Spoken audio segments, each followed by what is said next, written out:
Hi, everyone. My name is Emily Cray. A few weeks ago, I shared 3 tools our sales team uses in HubSpot.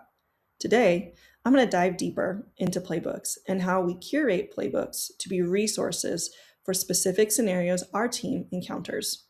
Some are more generalized, while others are highly targeted, like our MDR qualification playbook that helps reps quickly identify prospects who need Microsoft security solutions. Let's dive in. From a contact, company, or deal record, users can easily access relevant playbooks. Playbooks open and save on the record you're currently on, no need to toggle back and forth between pages.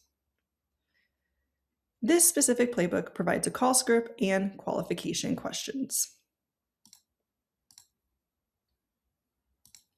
These questions help guide reps on identifying if a prospect is qualified or where they sit in the customer journey process. Our playbooks also include objection handling and ICP details, all embedded in one place.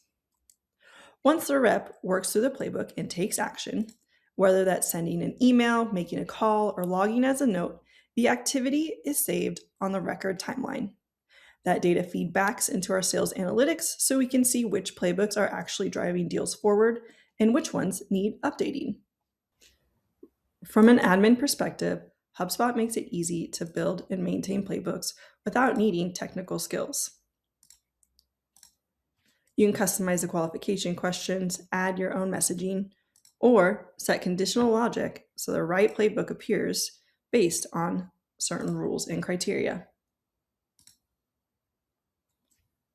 Want to take playbooks to the next level? Automate your follow-up or internal processes after a playbook has been logged. Playbooks only work when they're part of the process, not a distraction from it. By building them into HubSpot, we've incorporated best practices into day-to-day routines. New reps get up to speed faster, experienced reps stay consistent, and the whole team sells smarter.